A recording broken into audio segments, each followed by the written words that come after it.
let me ask you this question. What would happen if you get a chance to walk across a country, literally, not from place to place, but from one version of yourself to another? Now, before you would go on that walk, you would try to create a companion for yourself, a thing which can carry all of your luggage. So I created this trolley. This was my companion. It was a strange two-wheeled contraption of steel and hope. I know all of you must be thinking, who is this guy and why are we even listening to him right now? But I am just a guy from a small town in Maharashtra. My roots lay in an ancestral village in Narvan, and I grew up with mango trees and grandparents, lots of them.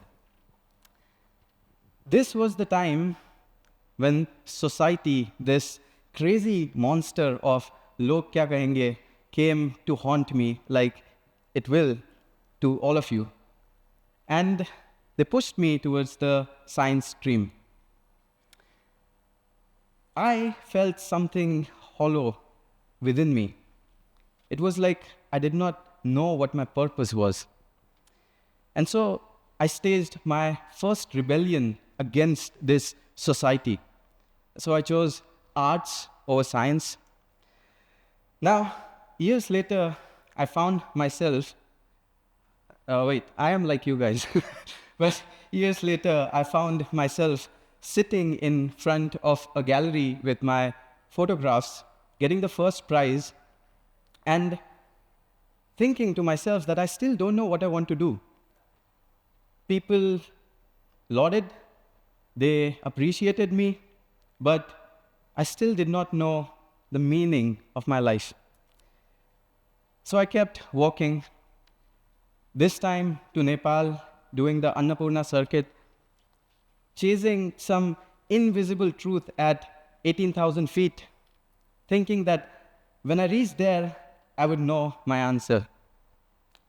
Then I was walking through Arunachal, through Rajasthan, hitchhiking, meeting strangers, which became friends. And while I traveled, I realized that I knew very little about this country that I call home. And more so, I knew very little about myself. This journey led me to England, where I was this wide-eyed Indian guy with a camera and lots of questions. I was sleeping in front of 10 Downing Street, photographing the climate protests, and thinking that maybe this is it. This is my purpose. But meaning is slippery. Then COVID happened. The world froze. My family pleaded me to come back to India, but I was not ready to go to comfort this time. I wanted to do something that I had never done in my life. So I went to Huntly, a tiny village in Scotland, where I became a gardener. I would work in the mornings, and in the afternoons, I would just go out on walks. I was walking through rivers. I was walking across the open, wide landscape of Scotland. Scotland's law, right to roam, gave me the emotional freedom to go out and explore whatever I wanted to explore. In that silence and speaking with strangers, I realized that I found something that I'd been missing for a long time. It was kindness. When you're truly lost, a smile or a helping hand can anchor you like nothing else. Just months before I went on this walk, I was just a guy doing the most predictable thing, living in England, working in Scotland, sitting in cafes, drinking coffees, and thinking more about Brexit than Bharat. I was far from the lived realities of India, the lived realities of caste, of religion, of politics, of who gets to belong in this country. But the distance didn't protect me. It haunted me. The headlines kept coming in. There were lynchings, riots. There were laws that were coming in. And while all of this was happening, a question kept on going in my mind that, is this the India that I come from? Or is there another India which is quieter, which is kinder, which is still breathing beneath the noise? In time, I lived with saints on the edges of river Ganga, with monks in Scotland, with Tibetan priests in Bir. Across religions, languages, and landscapes, I realized that people are people wherever you go. So, what truly matters was connection. It was empathy, presence, a place. So, I returned to India. Now, I did not return to the life that I had left. My family was sitting in the middle of mud because our entire town was flooded. It was devastating. I was there finding myself trying to figure out what home meant for me. But this time I wasn't angry. I wanted to create or rebuild this idea of home itself. So I took or made a reservation for my family, for my parents to go to Rajasthan, and just left because it is hard to convince Indian parents, so I did not tell them anything. And I left. I left on this walk across India. So I walked from the Arabian Sea to the Bay of Bengal. If Instagram had been my guide, I would have expected every Indian to be shouting in front of each other. But thankfully, real India doesn't live in filters or hashtags. At a time when India's soul feels contested, when the idea of India as a plural, inclusive society comes to be under siege, I wanted to ask, is that soul still here? And I wanted to answer, or I wanted to find the answer not from television or social media, but from the real people of India themselves. What I found on the road was reveling. I walked through villages, through towns, through jungles, and all the people that I met gave me a lot of stories. They gave me food, they gave me shelter, they gave me directions. One night, I was sleeping in a Gurudwara in Nanded. The other night, a Muslim family invited me to their house as if I was their son. The Hindus took me in as if I was family. There were no names, no labels, just pure humanity. You see, when you have preconceived ideas about the other person, it is very difficult to find that there would be something good in them, that we can find a common ground. I was meeting people who were ostracized by the society. Yet, they were the only ones who were kind enough to ask me, "Are you okay? Pair kaise hain?" I now know that India is not just an idea. It's a million acts of kindness by strangers who have never read the Constitution but live its spirit. It's like they knew that disagreement is democracy, hatred is not. So India's kindness sneaks up on you. One minute you are a stranger, the next minute you are being force-fed the fourth round of puris by an auntie who is sure that you feel kamzor. This kindness was growing on me.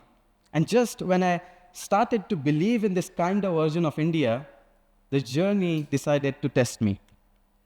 Halfway through my walk, somewhere in a lonely, sun-baked highway in the central parts of India, the unthinkable happened. My companion, the trolley that I was walking with, it broke. This home, this companion, my entire purpose came to a grinding halt. The very thing which was meant to carry my weight was broken. I was stranded. Despair in that time felt very real. The society, the log kya kahenge, came back and started humming in my ears. See, we told you, you're alone. I was sitting in a corner on some highway and defeated. And then a random guy started walking towards me. He just looked at the broken wheel and said a simple thing. Chalo, dekhte hain. And so we went to a village to the local mechanic who not just welded the trolley back, but they they breathed life into my trolley itself. I realized something profound. The trolley was never meant to be unbreakable. It was meant to break. Its breaking wasn't failure. It was an invitation. It was a moment when I realized that I am not just a self-sufficient traveler anymore. I am here to be part of a community.